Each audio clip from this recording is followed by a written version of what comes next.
Good morning children. मैं आपकी हिंदी अध्यापिका मंजू सिंह आज आपको नवीन पल्लव का पाठ 3 की पुनरावृत्ति करवाऊंगी। आओ बच्चों, अब हम इस पाठ की पुनरावृत्ति करते हैं। पाठ 3 मुस्कुराता राजकुमार। बच्चों, यह कहानी परोपकार पर आधारित है। इस कहानी में एक प्रतिमा के रूप में एक मुस्कुराते हुए राजकुमार के द्वारा परोपकार के लिए प्रेरित किया गया है।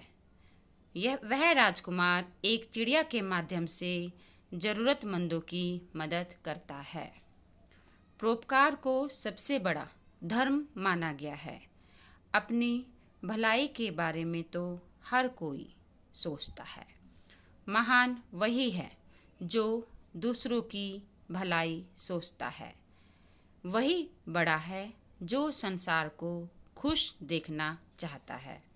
अपने पड़ोसियों, अपने समाज को खुशहाल देखने वाला परोपकारी होता है। वह अपनी हित चिंता के साथ साथ दूसरों की हित चिंता भी करता है। परोपकार वह गुण है जिसे अपनाकर मनुष्य को मानसिक सुख एवं संतुष्टि होती है। बच्चों, अब मैं इस कहानी को सारांश रूप में आपके सामने प्रस्तुत कर रही हूँ। एक शहर के मध्य एक प्रतिमा लगी हुई थी। यह प्रतिमा उस राज्य के किसी राजकुमार की थी जो सदैव मुस्कुराता रहता था। इसलिए सब उसे मुस्कुराता राजकुमार कहते थे। उसका रंग सुनहरा था। उसके वस्त्र सोने की परतों से बने हुए थे। उसकी आंखें हीरे जड़ित और तलवार रत्नों से जड़ी हुई थी।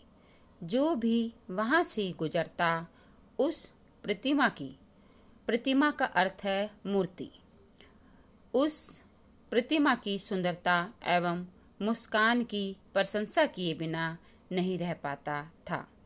एक दिन उस राज्य के 2 मंत्री वहाँ से गुजर रहे थे। उन्होंने उस प्रतिमा को देखा। उनमें से बोला, वाह, कितनी सुंदर प्रतिमा है। ऐसा लगता है जैसे अभी बोल उठेगी, जैसे उसमें कलाकार ने जान ही डाल दी हो। मुस्कुराते राजकुमार की प्रतिमा की मुस्कान की बातें सुनकर मंत्री जी आगे बढ़ गए। तभी एक माँ अपने छोटे बच्चे का हाथ पकड़े हुए वहाँ से गुजरी। उसका बच्चा रो रहा था। माँ ने अपने बच्चे को इशारा करते हुए उस प्रतिमा की ओर इशारा करते हुए कहा, उस राजकुमार को देखो, वह सदैव मुस्कुराता रहता है। तुम्हें भी सदा उसकी तरह मुस्कुराना चाहिए। बात बात पर रोना अच्छी बात नहीं है। यह सुनकर राजकुमार की प्रतिमा को और अच्छा लगा।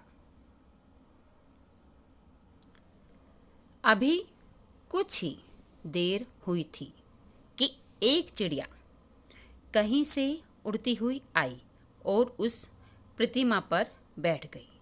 जो चिड़िया थी वह बहुत थकी हुई थी। उसके पीछे दूसरी चिड़िया भी आ रही थी। चिड़िया अभी आराम ही कर रही थी कि बूंदाबांदी होने लगी। अरे, चिड़िया बोली, मैं तो आराम करने यहाँ बैठी थी, किंतु अब क्या करूँ? यहाँ तो बारिश से बचने के लिए सिर ढकने की भी जगह नहीं है। इस मूर्ति का क्या फ़ायदा जो किसी को भीगने से भी न बचा सके। अपनी चिमनी में ही चलती हूँ, इससे तो वही अच्छी है। चिड़िया की जब बातें राजकुमार की प्रतिमा ने सुनी तो उसकी आंखों में आंसू आ गए। वह चिड़िया की मदद करना चाहता था। उसने चिड़िया से कहा, रुको, मेरी बात सुनो। मेरे दोनों पाँव के बीच बारिश से बचने की जगह है। तुम यही बैठ जाओ। चिड़िया को राजकुमार की बात जम गई और वही जमकर बैठ गई। कौन बैठ गई बच्चों? चिड़िया। चिड़िया कहाँ बैठ गई? राजकुमार के दोनों पाँव के बीच में। रात को राजकुमार ने चिड़िया से कहा, तुम्हें पता है, कभी मैं भी सैन सांची के बड़े किले में रहता था, सदा खुश रहता था तथा हमेशा सबके काम आता था। अब मैं जीवित नहीं रहा। शायद मेरा दिल भी नहीं रहा। मैं चाहते हुए भी किसी की कोई मदद नहीं कर सकता। क्या तुम मेरी मदद करोगी? चिड़िया बोली, हमें वसंत से पहले अपने नए स्थान पर पहुंचना है। मेरे साथी मुझे ढूंढ रहे होंगे। जल्दी बताओ, तुम्हारा क्या काम है? मुस्कुराता राजकुमार बोला, चिड़िया, तुम राजमहल में जाओ। वहाँ रानी के महल के बाहर सेवकों के कमरे हैं। उनमें एक छोटा सा कमरा होगा। वहाँ एक बीमार लड़का भूखा प्यासा होगा, पर उसकी माँ के पास खिलाने को कुछ भी नहीं है। यहाँ तक कि उसके पास दवा के पैसे नहीं हैं। तुम मेरी आँखों में से कुछ हीरे निकालकर उसे दे आओ। वह हीरे बेचकर अपने बेटे का इलाज करवा लेगी और उसे भोजन करवा देगी। चिड़िया बोली, नहीं, मैं उस लड़के की मदद के लिए बिल्कुल नहीं जाऊंगी। जानते हो, पिछले साल जब मैं नदी पार कर रही थी तो कुछ शरारती लड़कों ने मुझे पत्थर मारे थे। चिड़िया की बात सुनकर राजकुमार उदास हो गया। राजकुमार को उदास देखकर चिड़िया ने झट से उसकी बात मान ली। उसने अपनी चोंच से कुरेदकर उसकी आंखों से कुछ हीरे निकाल लिए और तेजी से उड़ती हुई राजमहल के पास पहुंची। उसने हीरे उस छोटे से कमरे में गिरा दिए। अपने कमरे में चमकते हीरे पाकर लड़के की माँ बहुत खुश हुई और अपने बेटे की दवा और खाना लाने दौड़ती हुई बाहर चली गई। चिड़िया वापस राजकुमार के पास आई और बोली, तुम्हारा काम हो गया है। अब मुझे मिस्र पहुंचना है। मैं चलती हूँ। मुस्कुराता राजकुमार बोला, प्यारी चिड़िया, मेरे लिए एक रात और रुक जाओ। चिड़िया रुक गई। अगले दिन राजकुमार ने कहा, शहर के बाहर एक गरीब नाटककार रहता है। वह भूख प्यास से बेहाल है। मैं नहीं चाहता कि वह अपनी भूख से तंग आकर अपनी कला छोड़ दे। तुम मेरे तलवार में जड़े रतन निकालकर उसे दे आओ। चिड़िया ने तलवार में जड़े रतन निकाल लिए। कहाँ से रतन निकाले? तलवार से, तथा एक एक कर कलाकार के पास डाल दिए। कलाकार उन रत्नों को पाकर खुशी से झूम उठा और बोला, अब मेरे गीत, मेरा नाटक कभी न रुकेगा। चिड़िया लौट आई।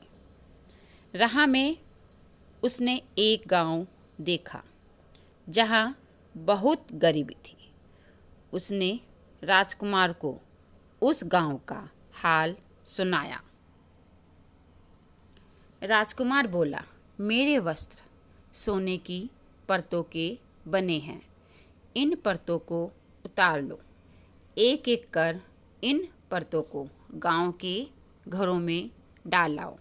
बेचारे कुछ दिन तो पेट भर खा पाएंगे। चिड़िया ने एक एक सोने की परत गांव के सभी घरों में डाल दी। अपने घर सोना देखकर लोग नाच उठे। चिड़िया तो लौट आई, पर थककर मूर्ति पर आ गिरी। अगले दिन सुबह वही दोनों मंत्री राजा के साथ वहाँ से गुजरे। राजा बोला, यह प्रतिमा कितनी बदसूरत लग रही है। दोनों मंत्री बोले, आप सही कह रहे हैं राजकुमार, नहीं, यह कोई भिखारी लग रहा है। अरे, एक चिड़िया भी इस पर मरी पड़ी है। कल ही इसे यहाँ से हटवा देंगे। उसी रात किसी भले आदमी ने मूर्ति व चिड़िया को वहाँ से हटाकर सुरक्षित स्थान पर रखवा दिया। शिक्षा। बच्चों, इस पाठ से क्या शिक्षा मिली? इस पाठ से यह शिक्षा मिलती है, दूसरों की सहायता करना जीवन को श्रेष्ठकर बनाता है। अर्थात जो परोपकारी व्यक्ति होता है उस व्यक्ति को समाज युगों युगों तक याद रखता है। संसार उसकी जय जयकार करता है। हमें परोपकार के गुण को धारण करने के लिए तत्पर रहना चाहिए। धन्यवाद।